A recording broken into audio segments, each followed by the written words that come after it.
gusto poderles saludar a nombre de nuestra central sindical UGT como parte del Frente Unitario. Sin duda que los trabajadores estamos preocupados porque evidentemente el presidente no atina una sobre sus pronunciamientos y sobre el accionar para resolver la inseguridad que es un clamor de todo el país. Lo anunciado en días anteriores de que el pueblo ecuatoriano debe o puede usar armas civiles no es otra cosa que ratificar la incapacidad de poder combatir el narcotráfico y la delincuencia común. Eso no va a resolver los problemas porque obviamente todos los trabajadores, todos los ciudadanos no pueden adquirir ese instrumento. Segundo, que no están preparados para utilizarlo. Y tercero, si tomamos referencia a lo que pasa en Estados Unidos, que está permitido el uso de las armas, obviamente lo que ha llevado es que hay más asesinatos. Y eso va a pasar en nuestro país, entonces no va a resolver el problema. Pero más allá de eso, yo creo que es una cortina de humo del presidente. Porque lo hizo justamente o luego cuando el país discutía de el asesinato de uno de los principales implicados en el tema de actos de corrupción, el tema del narcotráfico y otras cosas como es el señor Chávez. Y obviamente el presidente, que debería darle una respuesta o por lo menos tener un criterio del asesinato, no ha dicho absolutamente nada. Entonces taparon con este anuncio del manejo de armas y obviamente el pueblo ecuatoriano debe levantar la voz y así la estamos haciendo los trabajadores. Primero para exigir que se aclaren estos asesinatos donde conocían del supuesto involucramiento del presidente Lazo. Segundo, obviamente combatir el tema de y rechazar esta decisión del presidente, porque además dice de que los guardias de seguridad también podrían ayudar a combatir la delincuencia.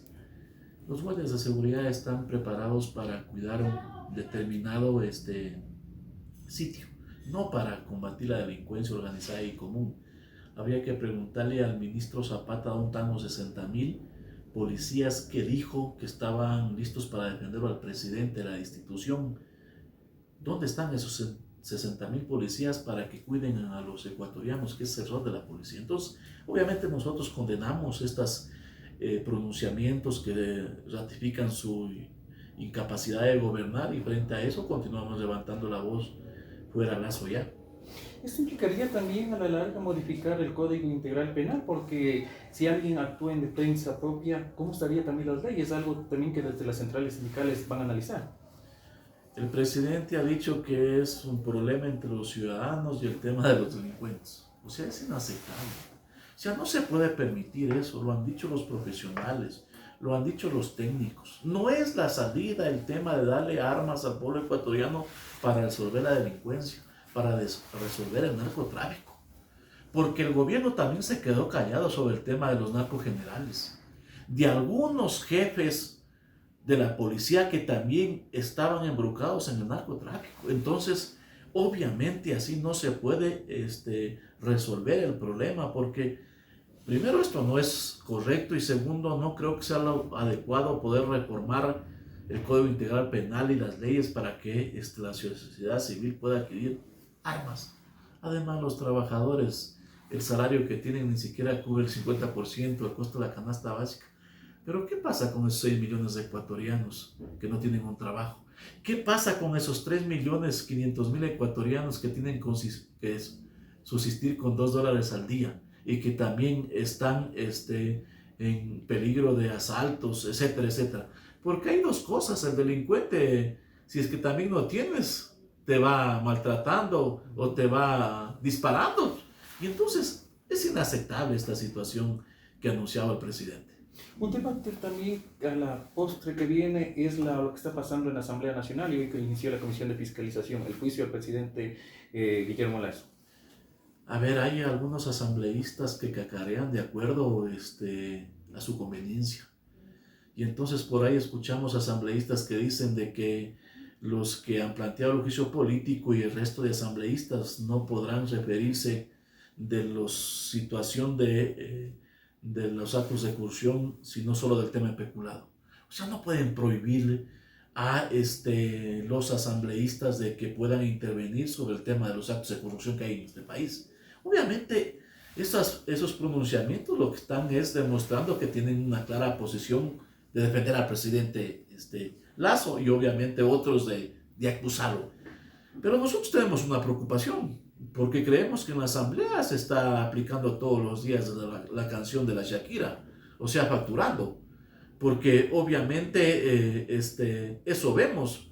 Primero, algunos asambleístas que estaban, entre comillas, en contra del juicio del presidente Lasso votaron a favor del informe de la comisión multipartidista.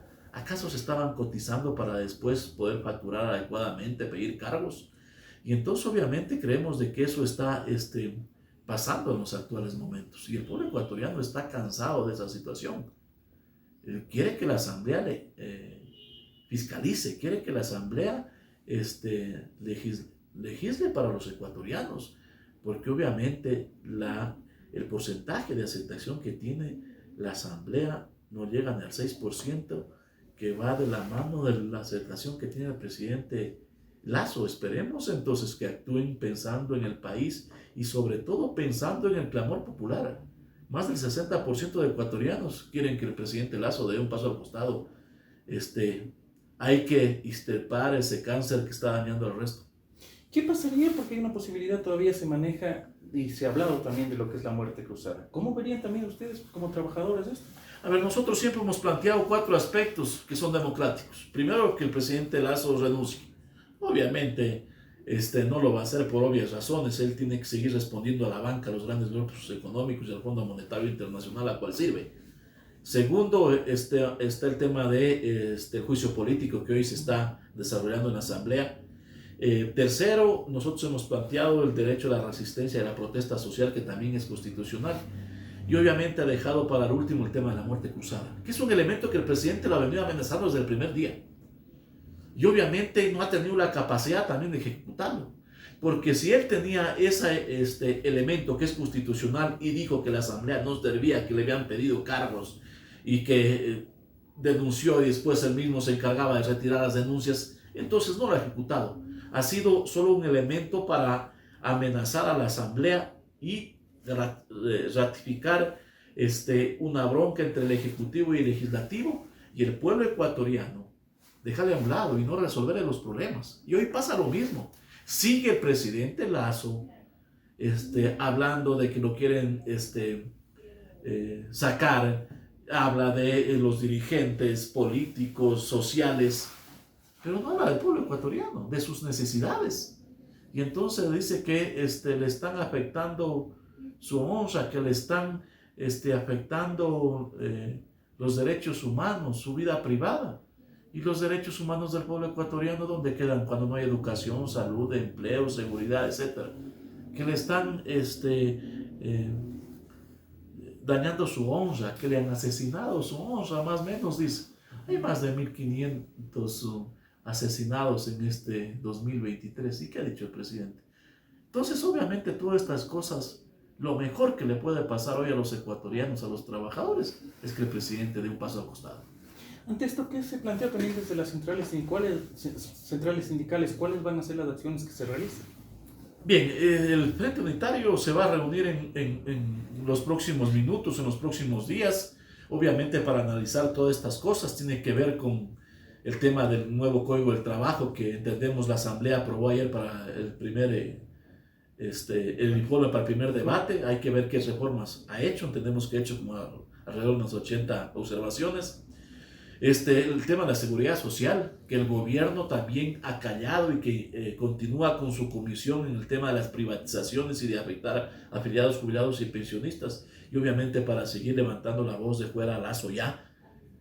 Y creo que lo mejor que el trabajador y el pueblo ecuatoriano puede hacer es prepararse para un gran 1 de mayo, que ya lo estamos obviamente discutiendo, analizando, y que también es parte de la preparación de las acciones que tenemos de aquí en adelante.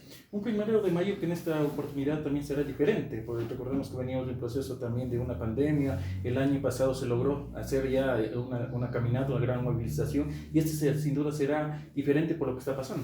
Obviamente, por todo lo que está pasando, el 1 de mayo se va a convertir en un día donde los trabajadores levantemos la voz en contra de la política neoliberal, en contra de la corrupción, del narcotráfico, y para también levantar la voz que se resuelvan los problemas de los trabajadores, y para obviamente exigir la salida de un gobierno que no tiene ni la capacidad ni la ética para seguir gobernando a los ecuatorianos. Como centrales sindicales, ¿qué pedirían puntualmente entonces al gobierno? En reiteradas ocasiones ha dicho que está aperturado el diálogo, pero vemos que en la práctica ustedes también han hecho propuestas y estas no han llegado al Ejecutivo. A ver, el gobierno se vio en obligación de, entre comillas, convocar a un diálogo nacional, dijo. Obviamente luego fue derrotado el 5 de febrero en la consulta, donde él quería imponer sus criterios, donde nos calificó de narcotraficantes, de atrasapueblos, de antipatrias. Luego fue derrotado en las urnas porque el pueblo ecuatoriano le castigó con su consulta y su referéndum. Obviamente convocó a un diálogo, pero juega el discurso como hace siempre.